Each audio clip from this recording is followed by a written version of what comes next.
Alors, cet assassinat à un terroriste a aussi une résonance en Israël. On va en parler justement avec notre invité Or Issachar. Bonsoir, merci d'être là. Vous êtes chercheur spécialisé dans les questions de sécurité et vous êtes également membre d'un mouvement en Israël qui se traduit par les sécuritaires, qui comprend notamment des officiers de l'armée israélienne et qui essaie justement de mettre en avant les questions sécuritaires. Et là, on est en plein dedans avec cette lutte contre l'islamisme radical. Je rappelle d'ailleurs qu'aujourd'hui, le Conseil des ministres en France a décidé de dissoudre le mouvement auquel appartient l'une des personnes mises en cause dans cette affaire, Abdelhakim Sefraoui. Il s'agit du collectif Cheikh Yassine, qui fait référence à quelqu'un qu'on connaît ici en Israël, l'un des fondateurs du Hamas, qui a été éliminé par l'armée israélienne pour son implication dans de nombreux attentats. Alors, Or Issachar, d'abord, pourquoi est-ce que vous avez été touché par ce qui s'est passé en France et pourquoi vous trouvez qu'il y a une résonance ici en Israël ? Oui, d'abord en premier lieu, je voudrais saisir cette occasion pour exprimer au nom du mouvement Bitroniste, Team Défenseur d'Israël, et j'imagine bien au nom du peuple en Israël, nos plus sincères condoléances, tout d'abord à la famille de l'enseignant assassiné, à la France, au peuple français. Il s'agit sans doute d'un attentat horrible et affreux. Et ce qu'on voit bien aujourd'hui, c'est pour cela qu'on a publié ce message, c'est parce que on voit bien qu'il s'agit du même terrorisme partout dans le monde. C'est-à-dire tant en France, tant en Europe qu'en Israël, on fait face à ce terrorisme islamiste radical qui est en train de se propager dans nos sociétés. Et on trouve que, vu que le terrorisme n'a jamais lieu en vase clos, la lutte antiterrorisme n'a jamais eu en vase clos non plus. C'est-à-dire que si on regarde la réalité en face, on voit bien que c'est la même lutte en Israël qu'en Europe, et pour cela, il faut peut-être faire preuve de la collaboration entre autorités, entre les renseignements comme nous, par exemple, les autorités, les officiers, etc., et faire preuve de l'intransigeance. Ouais. Est-ce que vous avez l'impression que les pays européens, et notamment la France, sont moins habitués, moins préparés à faire face à ce type d'attaque qu'on l'est en Israël, où il y a peut-être une surveillance, avec notamment ce que fait le Shabak, ou le renseignement de l'armée israélienne, il y a une surveillance plus forte peut-être, notamment des réseaux sociaux. C'est vrai que, comme on dit, la connaissance découle de l'expérience. C'est-à-dire que malheureusement en Israël, on est très expérimenté dans ces matières sur le plan d'antiterroristes. Mais ce qui veut dire que, comme on dit bien, toutes les explications sont des capitulations. Toutes les capitulations rigorgent les explications. C'est-à-dire que, en fin de compte, il s'agit bien d'une lutte commune.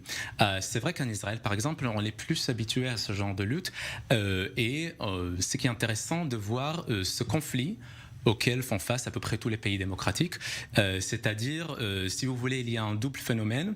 D'abord, il y a le fait que le terrorisme n'est plus exogène, il est endogène, il est sur le territoire français. Et après, il faut trouver l'équilibre, peut-être, entre la lutte antiterroriste et pour faire attention que ce ne fasse pas au détriment des droits civils des Français eux-mêmes, par exemple, en matière de protection des données privées, etc. C'est une discussion qui s'est menée depuis plusieurs années en Israël, est toujours nouveau en France et en Europe, et on voit bien qu'on n'a plus le choix, que faire face à cette menace. Et j'espère qu'on va le mener ensemble. Ouais, donc il faut, à votre avis, une surveillance plus forte des réseaux sociaux, même si parfois il y a des barrières liées à la protection de la vie privée qui doivent sauter. Ça, c'est vrai que c'est un débat qui est en train de se dérouler en France. C'est-à-dire, je ne suis pas là pour, si vous voulez, s'y mettre les pieds dans le débat public. En France, il y a bien sûr plein de visions, plein des avis différents. Mais ce qu'on peut offrir, c'est, de par notre expérience, on sait très bien comment agir dans les réseaux sociaux. On sait très bien comment identifier le discours des haines, par exemple, sur l'Internet. Et j'imagine bien que c'est un discours qui va se dérouler en Europe et en France dans les années qui viennent.